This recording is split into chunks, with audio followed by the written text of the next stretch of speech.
आता रेकी म्हणजे काय, हा प्रश्नाचं उत्तर द्यायसाठी मी तुला सांगते. हे आपण जे म्हणतो आकाश तत्व, तर ते आकाश तत्व आपण असं आकाशाकडे बघून नाही, it's an element in it self. अख्खं एलिमेंट आहे एक. म्हणजे आत्ता आपण अवतीभवती आपण आकाशातच बसलो आहे, कारण ही स्पेस आहे. सो ही जी स्पेस आहे, त्या स्पेसमध्ये एवढा अबेंडन्स आहे. आता आपण स्काय लिमिटलेस आहे, एंडलेस आहे. सो त्यात एवढी पॉवर आहे, एवढी एनर्जी आहे. हे 5 एलिमेंट्स देवानी बनवलेले आहेत. सो एवढा अबेंडन्स आहे. तो आपण रेकीमध्ये काय करतो, पर्टिक्युलरली एक थॉट घेऊन ती युनिव्हर्सल एनर्जी आपण एक माध्यम बनतो आणि त्यातून हिलिंगला पाठवतो.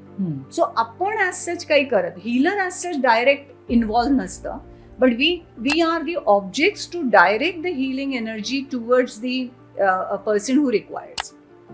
सो त्या थॉटनी आणि पर्टिक्युलरली तुझी कुठली जागा, कुठल्या जागेत तुला रेकी हवी असेल, it's not only for body, सिच्युएशनसाठी तुम्ही रेकी देऊ शकता, तुम्ही लोकांसाठी तर देऊ शकता, बॉडीसाठी देऊ शकता, आणि तुम्ही प्रोग्राम पण करू शकता.